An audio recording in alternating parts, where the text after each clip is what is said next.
आज हम पढ़ेंगे कोरोनरी सर्कुलेशन के बारे में। कोरोनरी सर्कुलेशन की बात करें कि कौन सी वाली सर्कुलेशन है, तो इसमें हम देखते हैं कि जो हमारी सिस्टमैटिक सर्कुलेशन जो किसको ब्लड सप्लाई करती है, जो हमारे हार्ट को, हमारे दिल को खून सप्लाई करती है, उस सर्कुलेशन को कहा जाता है कोरोनरी सर्कुलेशन।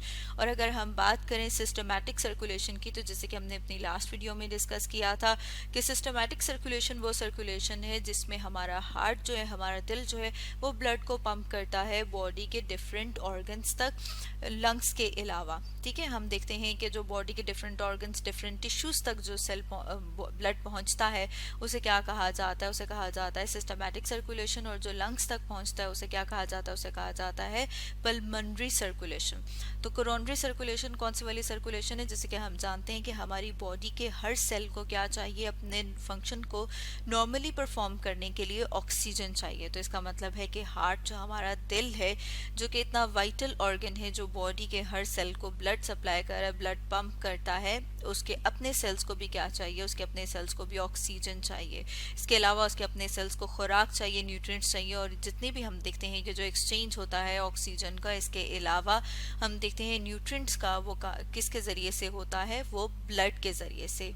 तो हम देखते हैं कि वो वाले ब्लड वेसल्स जो कि ऑक्सीजन रिच ब्लड को लेके आती हैं, मायोकार्डियम, मतलब ये कि जो हार्ट के सेल्स हैं, हार्ट के मसल्स हैं, वहां तक, उन वाली आर्टरीज को क्या कहा जाता है? उन वाली आर्टरीज को कहा जाता है कोरोनरी आर्टरी। जैसे कि यहाँ पर हम देख रहे हैं, ये रेड कलर में हमें दिखाई हुई, ये क्या है? Coronary artery. इसी तरह से हम देखते हैं कि जब एक्सचेंज हो जाएगा, ऑक्सीजन जो है वो सेल्स के पास आ जाएगी और सेल से कार्बन डाइऑक्साइड ब्लड में आ जाएगी, तो फिर वो जो डीऑक्सीजनेटेड ब्लड है उसको कहाँ पर लाया जाता है? वापस कहाँ पर? हार्ट के पास। और उसमें भी हम देखते हैं राइट आर्ट्रियम के पास। तो वो के जरिए से लेके आया जाता है? वो वाली जो ब्लड वेसल्स जो कि डीऑक्सीजनेटेड ब्लड हार्ट का लेके आती हैं राइट आर्ट्रियम तक, उन वाली ब्लड वेसल्स को क्या कहेंगे? कि वो क्या है? वो कार्डिक वेन, या फिर उन्हें कोरोनरी वेन कहा जाता है।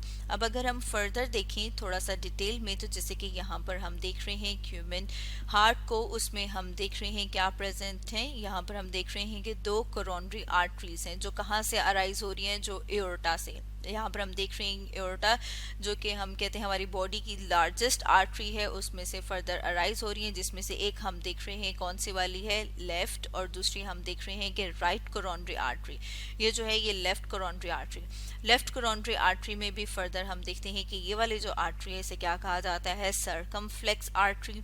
इसके अलावा हम देख रहे हैं यहाँ पर इंटीरियर इंटरवेंट्रिकुलर आर्टरी है, मतलब उसी से फर्दर ब्रांचेस अराइज हो रही हैं। इसके अलावा हम देखते हैं कि जो बैक साइड पे ये जो हमें डिम करके नजर आ रहा है, कि अगर हम इसको हार्ट को उल्टा के देखें तो यहाँ पर जो आर्टरी प्रेजेंट होगी उसे क्या कहा जाता है? उसे कहा जाता है पोस्टीरियर इंटरवेंट्रिकुलर आर्टरी।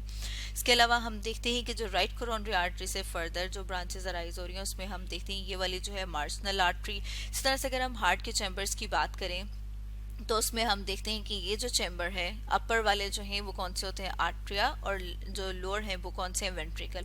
उसमें भी हम देखते हैं कि ये वाला जो रीजन है ये मिलके क्या बनाता है? Right atrium. इसके अलावा हम देखते हैं यहाँ पर इस रीजन में क्या प्रेजेंट है? Left ventricle. यहाँ पे हम देखते हैं कि राइट वेंट्रिकल है। इसी तरह से यहाँ पर लेफ्ट वेंट्रिकल। अब हम देखते हैं कि डायस्टोल जब होता है, जब हमारे हार्ट के मसल्स, स्पेशली हम देखते हैं जब वेंट्रिकल कॉन्ट्रैक्ट करता है, तो उस टाइम एओर्टा में प्रेशर इंक्रीज होता है। जब एओर्टा में प्रेशर इंक्रीज होता है तो उसकी वजह से, उस प्रेशर के बिल्डअप होने की वजह से हम देखते हैं कि ब्लड कहाँ पर आ जाएगा? कोरोनरी आर्टरी में। और कोरोनरी आर्टरी फर्दर ब्लड को कहाँ पर सप्लाई करेगी? हम देख रहे हैं कार्डिक मसल्स के पास, हार्ट के मसल्स के पास। इसके अलावा फर्दर हम देखें तो हम देखते हैं कि जैसे कि हमने बात की थी कि जो डीऑक्सीजनेटेड ब्लड है उसको वापस राइट आर्ट्रिया तक लेके कौन आता है? जो ब्लड वेसल्स लेके आती हैं उन्हें कार्डिक वेन कहा जाता है या कोरोनरी वेन कहा जाता है। उसमें अगर हम देखें तो हम देखते हैं कि जो डीऑक्सीजनेटेड ब्लड वापस लेके आया जाता है किसके जरिए से? कोरोनरी वेन के जरिए से। अगर हम इसको यहाँ पर रख लें तो हम देखते हैं कि कोरोनरी वेन के जरिए से अब उसमें से बहुत सारी कन्वर्ज हो जाती हैं, और कन्वर्ज होकर क्या बनाती हैं? वो कोरोनरी वेनस साइनस, जैसे कि यहाँ पर हम देख रहे हैं। इसमें हम देखते हैं कि ये क्या है? Great cardiac when. उसमें फर्दर हम देखते हैं यहाँ पे इंटीरियर कार्डिक वेन। इसी तरह से हम देख रहे हैं ये वाली जो वेन है इसे क्या कहा जाएगा? Middle cardiac when. फर्दर हम देखते हैं कि ये कोरोनरी साइनस है। इसी तरह से हम देख रहे हैं कि स्मॉल कार्डिक वेन यहाँ पर प्रेजेंट है। अब ये जो वेन्स हैं ये क्या करती हैं, ये डीऑक्सीजनेटेड ब्लड को यहाँ से कहाँ पर लेके आएंगी, राइट आर्ट्रियम से। राइट आर्ट्रियम से फर्दर कहाँ पर जाता है, वो राइट वेंट्रिकल में, फिर वहाँ से उसको पंप कर दिया जाता है हमारे लंग्स में, हमारे फेफड़ों में ऑक्सीजनेशन के लिए।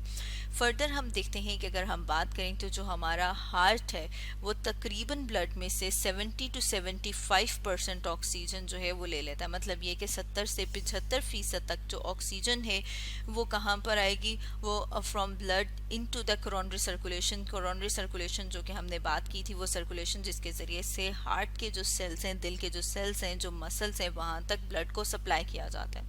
अब अगर हम इसको कंपेयर करें, जो दूसरी सर्कुलेशन है उससे, तो हम देखते हैं कि ये बहुत ज़्यादा है बाकी सर्कुलेशन से। अगर हम बाकी सर्कुलेशन की बात करें तो उसमें हम देखते हैं कि 40% जो है वो कहाँ पर जाते हैं, हमारे जो स्केलेटल रेस्टिंग स्केलेटल मसल्स हैं। इसके अलावा 20% जो है वो ऑक्सीजन एक्सट्रैक्ट करते हैं हमारे लिवर सॉरी। अब हम देखते हैं कि अगर जो ब्लड की सप्लाई है हमारे हार्ट को, हमारे दिल को, वो अगर रुक जाए किसी भी वजह से या कम हो जाए, तो फिर उसकी वजह से क्या होगा कि हमारे जो हार्ट के मसल्स हैं उन तक ऑक्सीजन नहीं मिल पाएगी, और इसके अलावा जो न्यूट्रिएंट्स हैं वो उन तक नहीं पहुंच पाएंगे, उन तक उनकी खुराक नहीं पहुंच पाएगी। तो उसकी वजह से क्या होगा, जो हार्ट के मसल्स हैं उनकी डेथ होना स्टार्ट हो जाएगी, जिसमें हम कहते हैं कि मायोकार्डियल इन्फेक्शन हो सकता है। मतलब ये कि हार्ट अटैक हो सकता है बहुत सारे सिवियर केसेस में। इसके अलावा हम देखते हैं कि अगर ब्लड की सप्लाई टोटली रुक जाए हमारे हार्ट के मसल्स को, हमारे दिल के मसल्स को, दिल के सेल्स को, तो उसकी वजह से हार्ट फेलियर हो सकता है और फिर डेथ भी हो सकती है। तो स्टूडेंट्स, आज हमने क्या डिस्कस किया, आज हमने डिस्कस किया कोरोनरी सर्कुलेशन के बारे में।